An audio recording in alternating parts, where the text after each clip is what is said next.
누구니?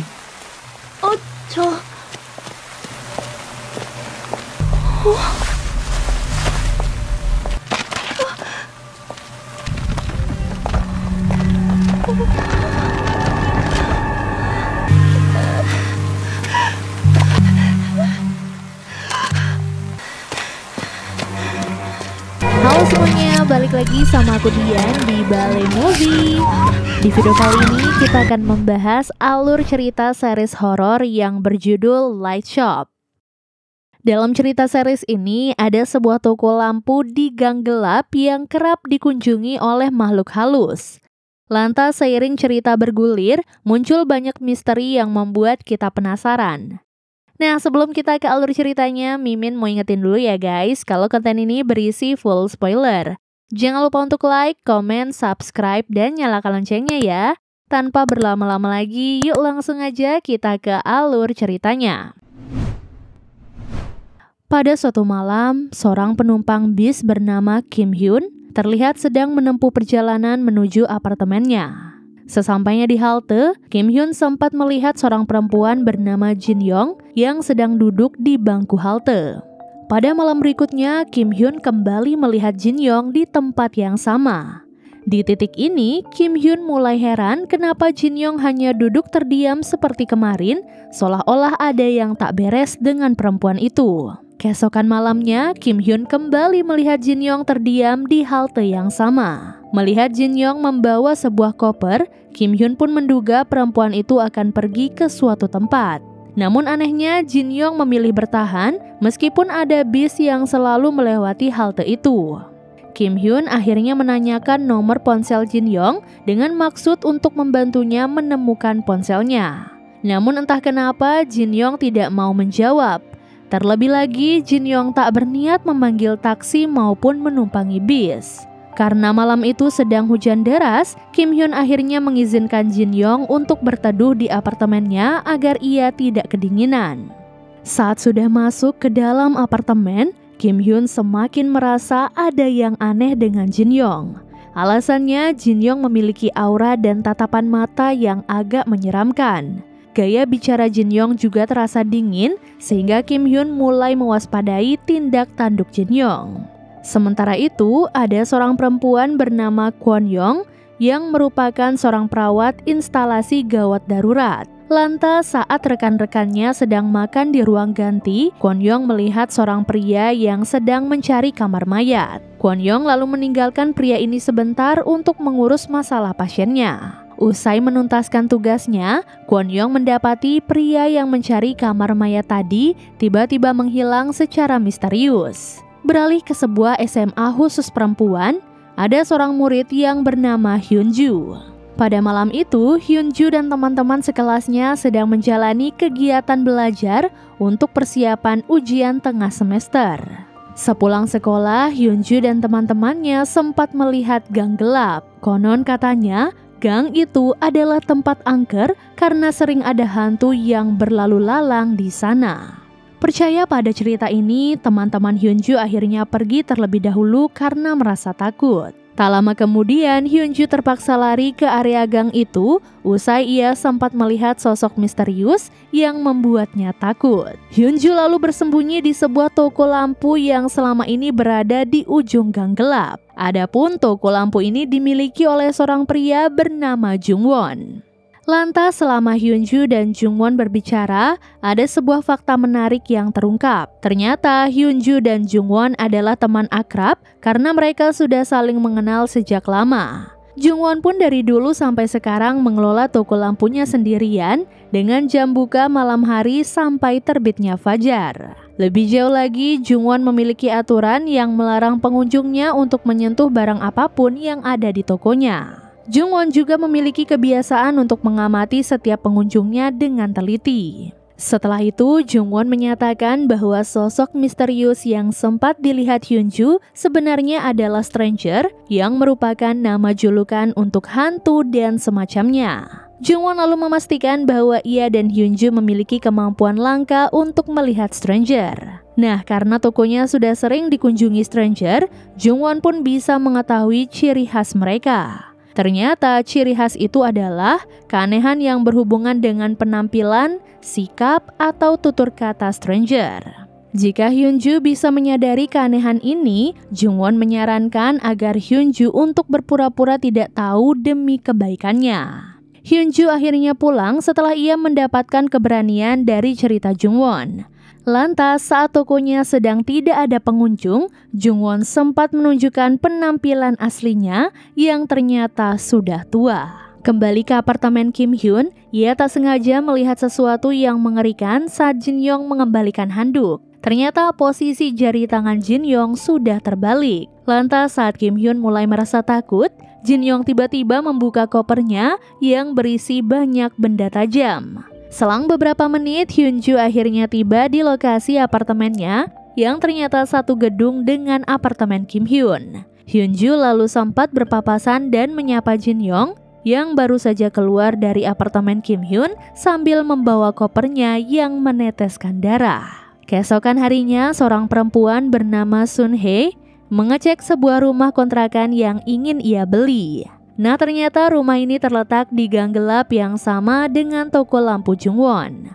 Demi menyesuaikan dananya yang terbatas, Sun Hye akhirnya sepakat membeli rumah tersebut. Usai merapikan kondisi rumah, Sun Hye mulai mengerjakan proyek tulisannya. Di momen ini, Sun Hye sempat mendengar suara seorang lelaki yang berjalan melewati gang sambil bernyanyi. Di sisi lain, lelaki tadi adalah seorang pelajar bernama Hoji. Ternyata Hoji melewati gang sambil bernyanyi demi mengalihkan rasa takutnya selama berada di area gelap dan angker itu.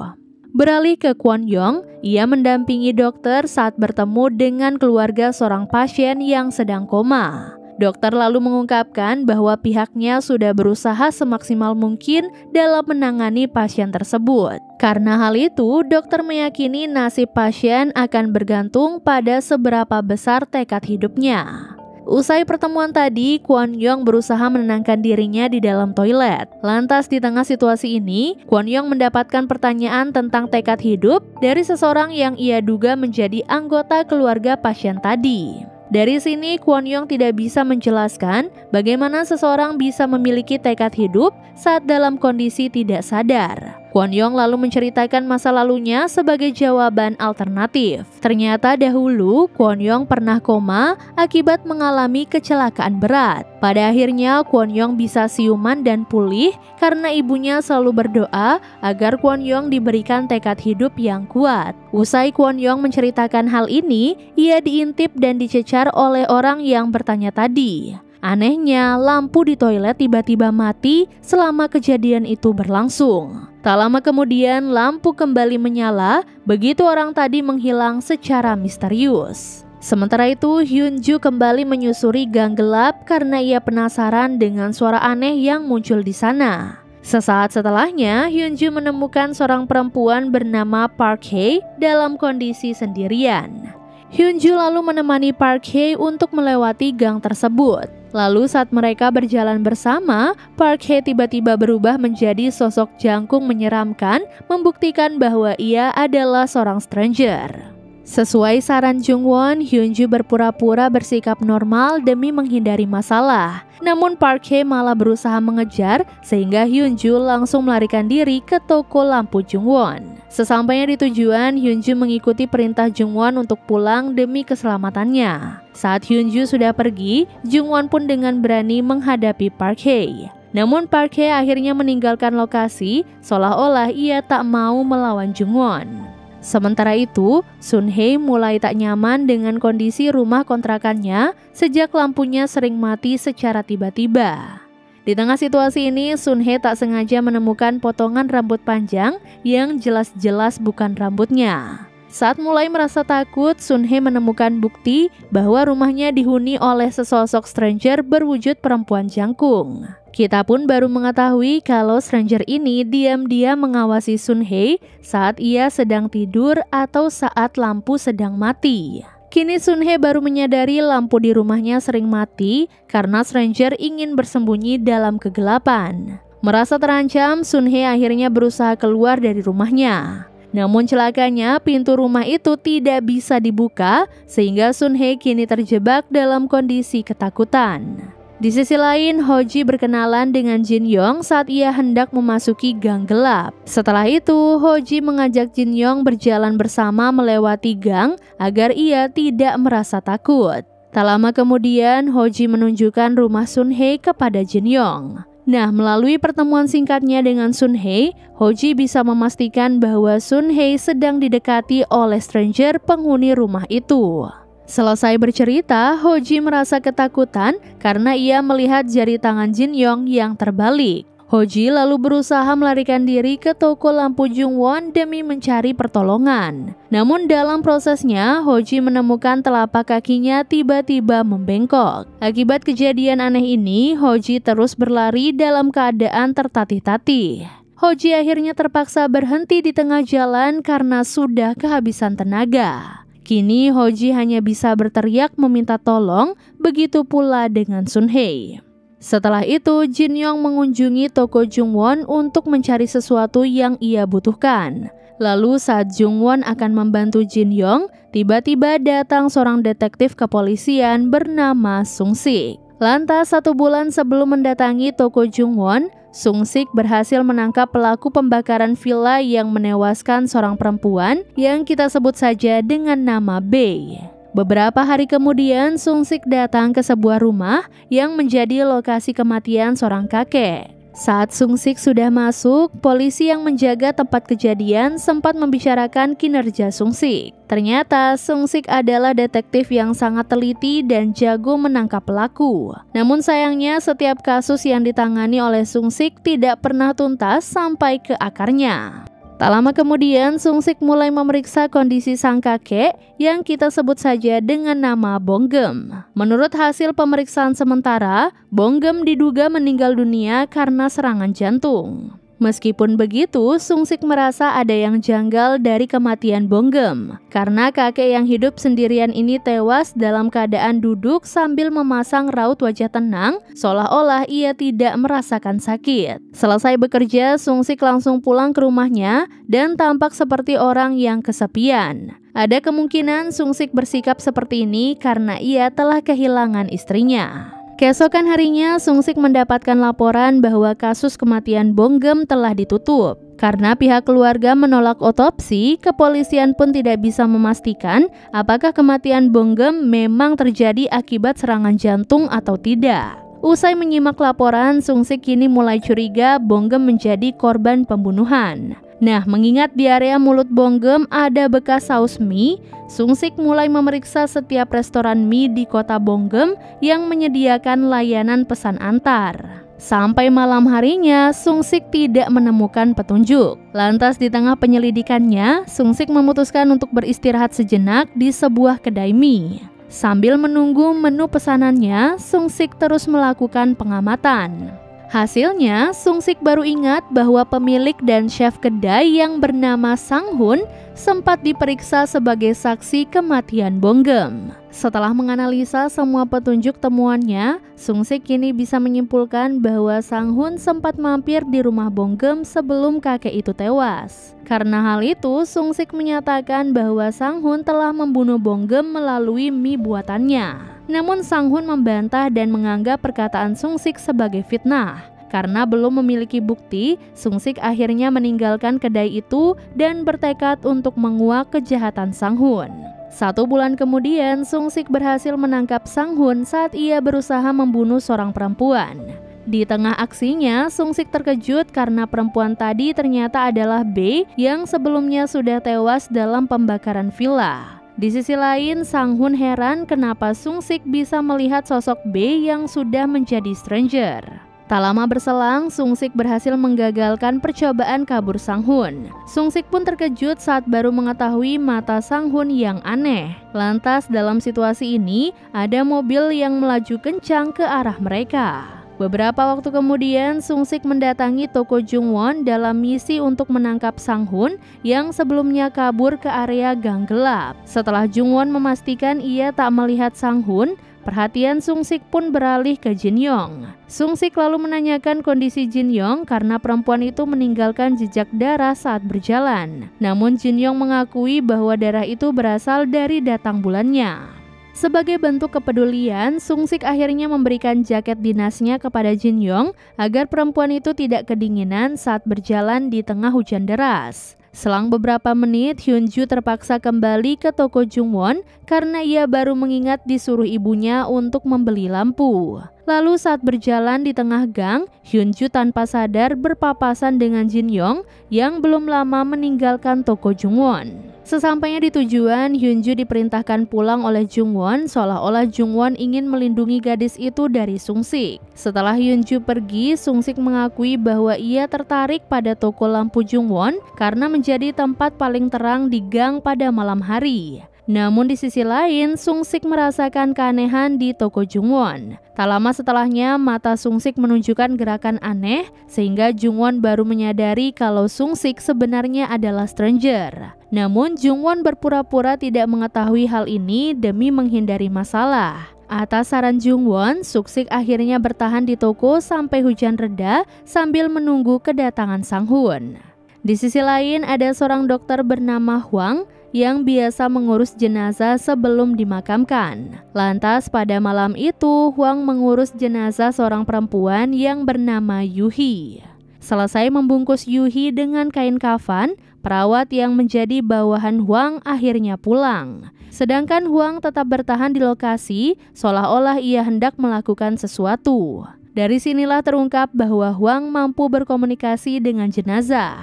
Lalu selama mengobrol dengan Yuhi, Hwang menasihati perempuan itu agar bisa meninggal dengan tenang. Namun perasaan Yuhi tetap dipenuhi penyesalan dan rasa bersalah karena ia belum bisa menerima kematiannya dengan lapang dada. Apapun yang terjadi, Hwang tetap meminta Yuhi untuk mengikhlaskan semuanya dan mulai belajar menerima keadaan. Yuhi akhirnya menangis sedih setelah ia dimasukkan oleh Hwang ke dalam tempat penyimpanan jenazah.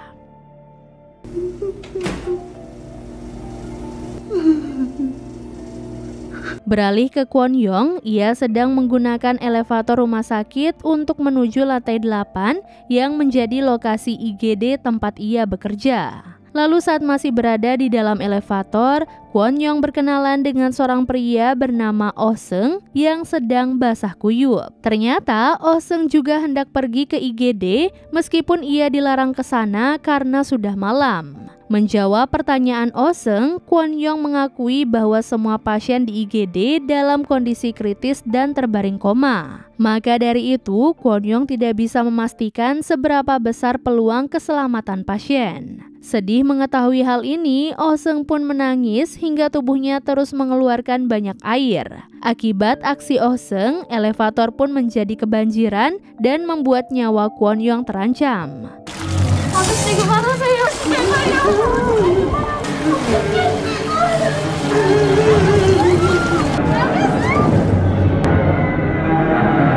Lantas begitu elevator tiba di lantai 8, situasi pun kembali menjadi normal, sedangkan Oh Seung tiba-tiba menghilang secara misterius. Dari kejadian aneh ini, Kwon Young baru menyadari bahwa Oh Seung adalah stranger. Setelah itu, Kwon Young memindahkan seorang pasien IGD yang kita sebut saja dengan nama So-kyung. Ternyata So-kyung sempat koma akibat kecanduan minuman keras. Kini So-kyung dipindahkan ke bangsal umum karena ia sudah bisa siuman. Sesampainya di tujuan, So-kyung memohon agar Kwon Young menemaninya untuk sementara karena ia takut dengan suasana gelap bangsal umum. Sambil mengisi waktu, So-kyung menyinggung soal kemampuan Kwon Young melihat stranger. Dari sini, Kwon Young menceritakan pengalamannya yang pernah koma akibat ditabrak oleh seorang pengendara yang sedang mabuk. Lantas sejak siuman, Kwon Young pun mendapatkan kemampuan untuk melihat stranger. Lambat laun, Kwon Young baru memahami bahwa stranger tidak selalu bisa disebut hantu. Alasannya, ada juga stranger yang merupakan roh pasien yang sedang koma. Kini Kwon Young baru menyadari kalau sosok pria pencari kamar mayat yang tempo hari sempat muncul adalah stranger jenis roh pasien yang koma. Nah, mengejutkannya, si pria ini adalah salah satu pasien koma yang dirawat oleh Kwon Young. Sementara itu, Hyun-ju sempat bertemu dengan Jin Young dalam perjalanan pulang. Jin Young lalu heran kenapa selama ini Hyun-ju sering membeli lampu di toko Jungwon. Hyun-ju akhirnya menjelaskan bahwa ia melakukan hal itu atas permintaan ibunya.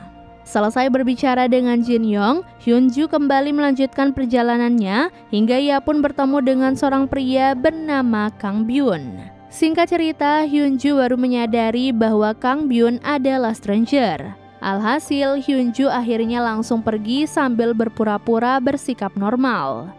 Setelah itu, kita pun diperlihatkan bahwa sebenarnya Hoji, Sunhae, Kang Byun, Kim Hyun, dan Sung Sik adalah pasien koma yang sedang dirawat di IGD Kwon-yong.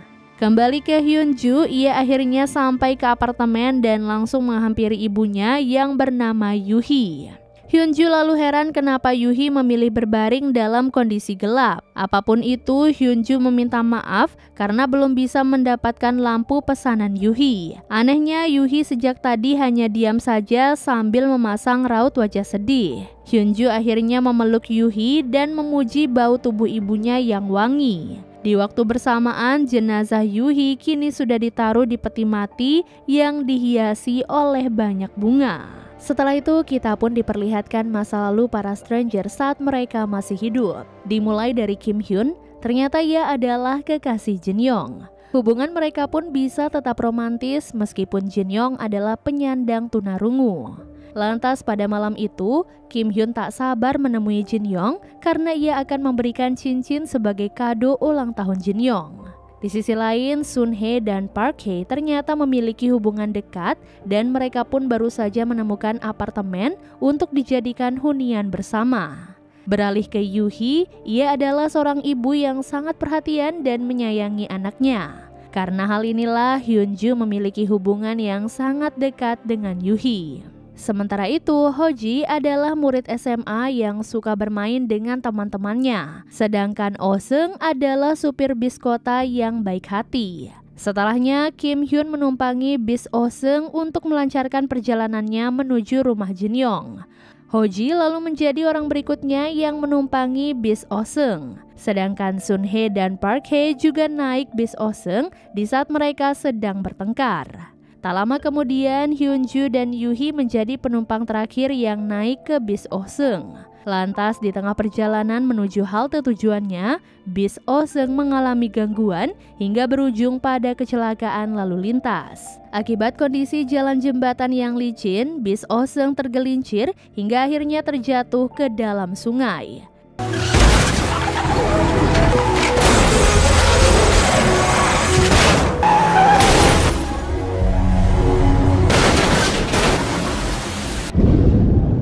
Di waktu bersamaan, Jin Yong memutuskan untuk keluar dari rumah dan pergi menuju halte tujuan Oh Seung karena ia ingin menjemput kekasihnya. Tak lama kemudian, Jin Yong pun melihat kecelakaan bis Oh Seung dari kejauhan, sehingga Jin Yong pun langsung panik akan kondisi Kim Hyun. Tak lama setelahnya, Oh Seung dan semua penumpangnya dilarikan ke IGD di rumah sakit Kwon-yong. Dalam waktu bersamaan, Jin Yong datang ke rumah sakit yang sama untuk mencari Kim Hyun. Namun Jin Yong akhirnya pergi usai ia mengalami kesulitan karena keterbatasannya. Selang beberapa menit, pihak rumah sakit memberitahu istri Oh Seung bahwa suaminya telah meninggal dunia. Nasib malang yang sama juga dialami oleh Park Hae dan Yuhi. Sementara Hoji, Hyunju, dan Sunhae kini terbaring dalam kondisi koma. Di waktu bersamaan, orang tua Kim Hyun sedang menunggu kabar kondisi putra mereka dengan harap-harap cemas. Dalam situasi ini, pihak berwajib mengembalikan ponsel Kim Hyun yang berhasil diamankan dari bis. Tak lama kemudian, ibu Kim Hyun sengaja menolak panggilan dari Jin Yong. Melalui pesan singkat, ibu Kim Hyun menyatakan bahwa Kim Hyun telah meninggal dunia karena Jin Yong. Seketika itu, Jin Yong pun merasa sangat bersalah dan terpukul. Setelah itu, sang ayah meminta ibu Kim Hyun untuk memberitahu kebenaran kondisi anak mereka kepada Jin Yong agar perempuan itu tidak larut dalam rasa bersalah. Saat ayah Kim Hyun hendak mengabarkan kondisi anaknya, ia tiba-tiba mendapatkan pesan singkat dari Jin Yong yang menandakan bahwa perempuan itu akan berbuat nekat demi bisa menyusul Kim Hyun. Di waktu bersamaan, Jin Yong yang sedang berada di rumah terus meratapi nasib Kim Hyun dan hubungan mereka. Sesaat setelahnya, Jin Yong mulai berusaha mengakhiri hidupnya sendiri dengan cara gantung diri. Setelah itu, jenazah Jin Yong dirawat oleh Dr. Huang sebagai persiapan untuk pemakaman. Nah, ternyata proses perawatan ini diberikan waktu selama 3 hari agar mendiang dan orang terdekatnya bisa memiliki cukup waktu untuk saling berpamitan. Sejak jasadnya diurus oleh Hwang, Jin Yong bergentayangan sebagai stranger orang mati. Jin Yong pun bahagia karena ia mendapatkan kemampuan mendengar dan berbicara seperti orang normal. Namun di sisi lain, Jin Yong sedih karena Kim Hyun kehilangan ingatan tentang Jin Yong dan hubungan mereka sejak Kim Hyun menjadi stranger pasien koma. Beralih ke Sung Sik, ia memutuskan untuk minum kopi bersama Jung Won sambil menunggu hujan reda. Lantas di tengah percakapan mereka, terungkap bahwa Sung Sik gagal memiliki anak karena istrinya mengalami keguguran. Di sisi lain, Jung Won ternyata memiliki seorang putri. Mengetahui hujan sudah berhenti, Sung Sik akhirnya meninggalkan toko lampu Jung Won untuk kembali mencari Sang Hun. Sementara itu, Hyun Joo dalam perjalanan pulang menuju apartemennya. Hyun Joo pun sempat berada di elevator yang sama dengan Kim Hyun. Namun karena Kim Hyun tampak aneh dan mencurigakan, Hyun Joo akhirnya menghindari komunikasi dengan Kim Hyun. Usai keluar dari elevator, Hyun Joo terkejut melihat Kim Hyun tiba-tiba tumbang dengan kondisi tubuh yang mengerikan. Begitu Hyun Joo sudah masuk ke dalam apartemennya, Jin Yong yang baru saja datang ke lokasi langsung mengurus tubuh Kim Hyun dan memasukkannya ke dalam koper. Setelah itu Hyun Joo kembali berkomunikasi dengan Yoo-hee. Hyun Joo lalu mengungkapkan kekesalannya karena selama ini Yoo-hee sering merusak lampu. Akibat perbuatan ibunya, mau tidak mau Hyun Joo harus sering membeli lampu di toko Jung Won. Lebih jauh lagi, Hyun Joo juga mengeluhkan sikap temannya yang seolah-olah menganggap Hyun Joo tidak ada. Mendengar curhatan hati putrinya, Yoo-hee pun hanya bisa terdiam. Sejak mengetahui Hyun Joo dan ibunya bisa saling mengenal, Jin Yong mulai merasa heran. Alasannya, Hyun Joo masih bisa mengingat Yoo-hee, namun anehnya Kim Hyun malah tidak bisa mengingat Jin Yong. Padahal status stranger keempat orang ini memiliki kesamaan. Sementara itu, Kwon Young melihat Jin Yong meratapi kondisi Kim Hyun yang tak kunjung siuman. Kwon Young lalu menghampiri Jin Yong untuk memberitahu bahwa pihak rumah sakit sudah memberikan penanganan yang maksimal. Inilah sebabnya peluang keselamatan Kim Hyun akan bergantung pada seberapa besar tekad hidupnya. Namun berkaca dari pengalamannya yang pernah koma, Kwon Young meyakini ada faktor lain yang bisa mempengaruhi peluang keselamatan Kim Hyun. Kembali ke Sung Sik, ia menemukan berbagai kejanggalan selama mencari Sang Hun. Setelah pencariannya tidak membuahkan hasil, Sung Sik akhirnya kembali ke toko lampu Jung Won untuk membicarakan soal kejanggalan tadi. Nah, di momen ini Sung Sik bisa menyadari keanehan pada tubuhnya berkat korek api pemberian istrinya. Lebih jauh lagi, Sung Sik juga bisa menyadari keanehan di daerah toko Jung Won setelah mendapati waktu malam di sana tidak ada habisnya. Kini Sung Sik penasaran ada apa sebenarnya dengan tubuhnya maupun toko Jung Won. Menanggapi pertanyaan Sung Sik, Jung Won akhirnya menunjukkan matanya yang aneh. Cerita kemudian beralih ke masa lalu Jung Won sebelum ia menjadi pemilik toko lampu di gang gelap. Jadi pada suatu ketika, Jung Won dan putrinya mengalami sebuah insiden yang membuat mereka terjebak di reruntuhan bangunan. Dalam situasi ini, Jung Won masih bisa bergerak meskipun ia sedang terluka. Sedangkan sang anak yang kita sebut saja dengan nama Mirei tertimpa material bangunan di bagian kaki. Jung Won lalu berusaha sekuat tenaga untuk menyingkirkan material itu. Namun pada akhirnya usaha Jung Won berakhir sia-sia. Jung Won lalu memberikan permen untuk Mirei sebagai cara agar anaknya bisa lebih tenang. Jung Won akhirnya pergi dari lokasi untuk mencari pertolongan dan berjanji akan kembali untuk menyelamatkan Mirei. Setelah itu, Jung Won berada di gang gelap yang menjadi lokasi toko lampu. Jung Won lalu memasuki toko tersebut karena tempat itu menjadi tempat yang paling terang di gang tersebut. Dalam kondisi terburu-buru, Jung Won memohon pertolongan sang pemilik toko yang kita sebut saja dengan nama Tae-hee. Namun Tae-hee menolak meskipun Jung Won sudah memohon sampai menangis. Jung Won lalu berusaha merusak toko lampu untuk membalas perbuatan Tae-hee. Namun Tae-hee berhasil menggagalkan aksi Jung Won dengan memanfaatkan kekuatan matanya. Nah, di momen ini Tae-hee sempat menunjukkan mata anehnya yang juga dimiliki Jungwon saat ia sudah menjadi pemilik toko lampu. Setelahnya, Tae-hee berhasil menyadarkan Jungwon bahwa ia sudah mati dan kini telah menjadi stranger. Tae-hee lalu mengisyaratkan bahwa Mire bisa selamat jika ia mendapatkan lampu di toko itu. Namun yang perlu diingat, Mire harus mendapatkan lampu atas kehendak dan usahanya sendiri. Padahal kondisi Mire sekarang tidak memungkinkannya untuk bergerak. Jungwon akhirnya menyetujui sebuah kesepakatan dengan Tae-hee sebagai solusi untuk menolong Mire. Kembali ke masa sekarang, Jungwon akhirnya menjelaskan soal toko lampunya kepada Sung-sik. Ternyata toko lampu dan wilayah sekitarnya berada di alam baka. Alam ini pun menjadi tempat untuk orang yang tak bisa menerima kematiannya atau orang yang berada di ambang kehidupan dan kematian seperti pasien koma. Begitu mengetahui kebenaran ini, Sung-sik pun baru ingat kalau ia telah mengalami kecelakaan yang membuatnya koma. Lebih jauh lagi, Jungwon mengibaratkan alam baka ini sebagai garis perbatasan antara kehidupan dan kematian. Dan tugas Jungwon adalah menjaga garis perbatasan itu agar tidak terjadi masalah yang mencampur adukan kehidupan dan kematian. Sementara itu, Kwon Young memeriksa seorang pasien koma bernama Kang Byun yang sebelumnya sempat bertemu Hyun Joo dalam wujud stranger. Nah, rupanya Kang Byun mengalami koma akibat terkena hipotermia saat mendaki gunung. Lalu saat Kang Byun sedang hilang kesadaran di lokasi, ada seekor anjing penyelamat yang terus menggonggong untuk memancing orang datang dan menolong Kang Byun. Inilah sebabnya Kang Byun terus mendengar suara gonggongan anjing itu saat ia sudah menjadi stranger. Setelahnya giliran Hyun Joo yang diperiksa oleh Kwon Young. Momen ini pun akhirnya menjelaskan bahwa Hyun Joo terbaring koma akibat mengalami trauma kepala dalam kecelakaan bis Oh-seung.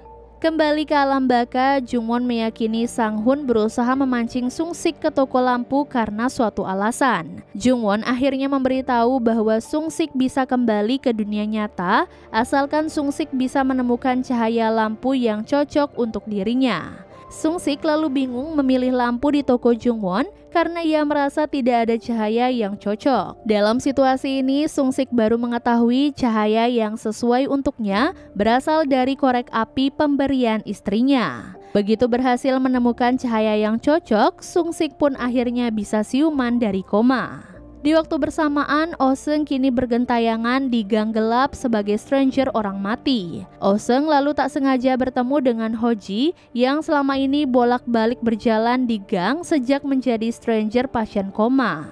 Setelahnya, Oh-seung baru mengetahui Ho-ji sudah tidak bisa berjalan dengan normal karena mengalami cedera kaki akibat kecelakaan bis. Oh-seung pun akhirnya menggendong Ho-ji menuju toko lampu Jungwon. Lantas di tengah perjalanannya, Ho-ji mengakui ia sebenarnya enggan mendatangi toko Jungwon. Namun Oh-seung menjamin Ho-ji akan siuman dari koma jika ia bisa menemukan cahaya atau lampu di toko yang cocok dengannya. Karena sudah kehabisan tenaga, Oh-seung pun meminta Ho-ji untuk pergi ke toko Jungwon dengan usahanya sendiri. Tak lama kemudian, Ho-ji akhirnya berhasil sampai di toko Jungwon. Begitu Ho-ji berhasil menemukan lampunya, Jungwon mengisyaratkan bahwa Ho-ji berhasil kembali ke dunia nyata. Sementara itu, pria pencari kamar mayat yang menjadi stranger pasien koma akhirnya bisa siuman. Beralih ke Jin Yong, ia terus berusaha membenahi tubuh Kim Hyun agar pria itu bisa kembali bergerak. Setelahnya, Kim Hyun bisa kembali berjalan dan kini ia sedang menumpangi bis. Dalam situasi ini, Jin Yong menemui Kim Hyun dan berkomunikasi dengannya.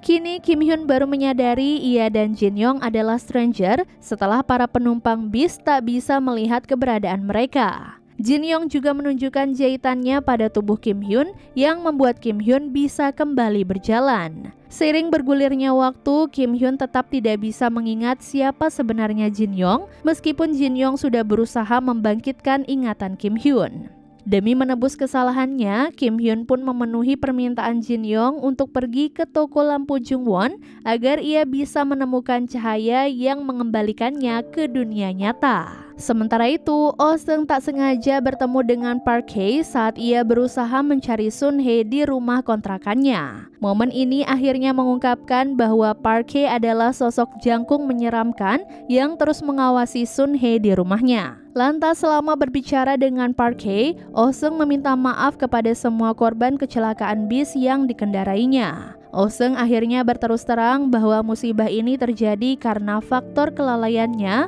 yang sengaja tidak memperbaiki rem bis demi menghemat uang.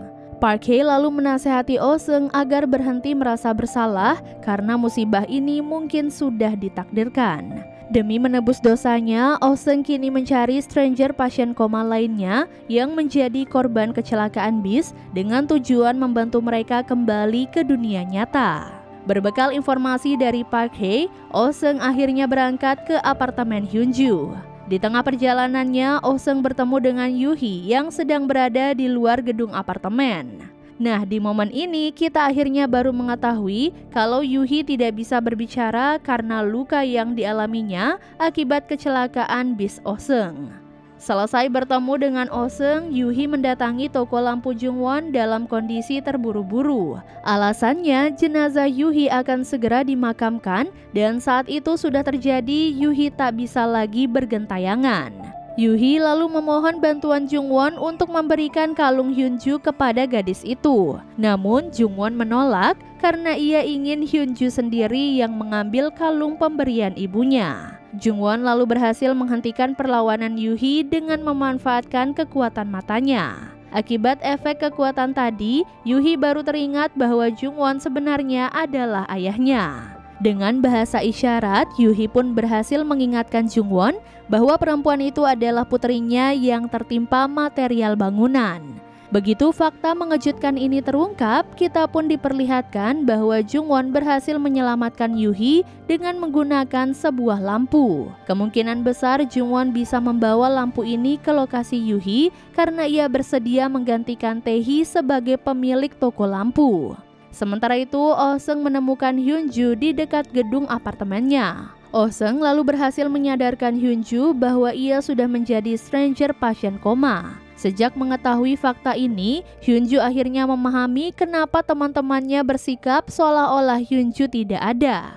Di akhir pertemuan mereka, Oh Seung mengungkapkan bahwa sebenarnya Yoo Hee sedang berjuang untuk mengembalikan Hyunju ke dunia nyata. Tak lama kemudian, Yoo Hee menemui Hyunju saat anaknya sedang mengurung diri di dalam apartemen. Yoo Hee lalu menyuruh Hyunju untuk memegang lampu dari toko Jungwon yang cocok dengannya agar Hyunju bisa kembali ke dunia nyata. Namun Hyunju menolak karena ia tak sanggup berpisah dari ibunya. Karena Hyunju keras kepala, Yoo Hee akhirnya menggunakan cara paksa untuk membuat Hyunju memegang lampu. Sambil melakukan hal ini, Yoo Hee menekankan bahwa ayah Hyunju sedang menunggu putrinya siuman. Beralih ke Sun Hye, ia akhirnya bisa keluar dari rumahnya usai berdamai dengan Park Hae. Atas saran Park Hae, Sun Hye mulai mencari cahayanya di toko lampu Jungwon agar ia bisa kembali ke dunia nyata. Namun saat sudah menemukan lampu yang cocok, Sun Hye tiba-tiba memecahkannya. Ternyata Sun Hye melakukan hal ini karena ia memutuskan untuk hidup bersama Park Hae di alam baka. Akibat tindakannya, Sun Hye sempat siuman sebelum akhirnya ia meninggal dunia. Waktu pun terus berlanjut sampai akhirnya Kim Hyun berhasil kembali ke dunia nyata usai menemukan lampunya di toko Jungwon. Melihat kejadian ini, Jin Yong menangis sedih menandakan ia sebenarnya belum bisa merelakan Kim Hyun. Terlebih lagi, Jin Yong juga sempat berjanji bahwa ia akan mendatangi Kim Hyun pada suatu hari nanti. 3 bulan kemudian, Kwon Young meluangkan waktunya untuk menemui Hoji yang akan segera pulang. Di akhir pertemuan mereka, Hoji menunjukkan bahwa ia memiliki ingatan samar-samar tentang pengalamannya di alam baka. Sedangkan Kwon Young memiliki ingatan yang jelas tentang sosok Jungwon, membuktikan ia pernah bertemu dengannya semasa menjadi stranger pasien koma. Di sisi lain, Hyunju kini hidup bersama ayahnya dan siap melanjutkan sekolahnya. Lantas saat keluar dari kelas untuk menenangkan diri, Hyunju bisa melihat sesosok stranger orang mati bernama Sonu yang bergentayangan di sekolah Hyunju. Karena merasa simpati, Hyunju akhirnya memenuhi permintaan Sonu untuk berteman dengannya. Setelah itu kita pun diperlihatkan bahwa sekarang Yuhi hidup bahagia bersama Jungwon di alam baka. Sedangkan Sungsik meluangkan waktunya untuk mengobrol dengan Sanghun yang kini sudah menjadi stranger orang mati. Nah, dalam percakapan mereka, terungkap bahwa Sanghun tewas demi melindungi Sungsik dari tabrakan mobil. Sedangkan Sungsik mengalami koma akibat kecelakaan itu. Sanghun juga menceritakan kebenaran soal kakek Bonggem yang sebelumnya dicurigai Sungsik menjadi korban pembunuhan Sanghun. Jadi sebenarnya Sanghun terkadang memberikan mie buatannya untuk Bonggem karena kakek yang hidup sendirian itu sering kelaparan. Sanghun akhirnya menemukan Bonggem sudah meninggal saat ia datang ke rumahnya untuk memberikan mie. Adapun saat malam kecelakaan, Sungsik sebenarnya menghalangi tugas Sanghun untuk menangani B. Ternyata tugas Sanghun itu adalah memindahkan stranger orang mati ke alam baka. Sanghun juga meluruskan bahwa sebenarnya Sungsik sudah bisa melihat stranger sebelum ia koma. Nah, karena Sanghun akan segera pindah ke alam baka, ia pun akhirnya mewariskan tugas dan kemampuannya kepada Sungsik. Ternyata Sanghun mengambil keputusan ini karena menurutnya detektif teliti dan ulet seperti Sungsik sangat cocok untuk tugas pemindahan stranger. Tak lama setelahnya, Sungsik menangani sesosok stranger orang mati yang sedang meneror Kwon Young untuk balas dendam. Beralih ke Kim Hyun, ia pun hidup dengan kursi roda setelah pulih dari koma. Kim Hyun pun saat ini rutin menjalani terapi psikologis demi menyembuhkan tekanan mental akibat tak bisa memulihkan ingatannya tentang Jin Yong. Selesai terapi, Kim Hyun membuang ponselnya yang menyimpan kenangan berharga bersama Jin Yong. Ternyata Kim Hyun melakukan hal ini sebagai upaya untuk mengatasi tekanan mentalnya. Setelah itu, Kim Hyun pulang ke apartemennya dan tiba-tiba ditemui oleh Jin Yong. Kejadian ini pun menandakan Jin Yong masih belum bisa merelakan Kim Hyun sehingga ia pun masih bergentayangan meskipun sudah dimakamkan. Dan series pun akhirnya selesai. Jadi itu dia guys keseluruhan alur cerita series Light Shop. Terima kasih banyak sudah menonton alur cerita kali ini dan sampai jumpa di alur cerita berikutnya. Bye guys!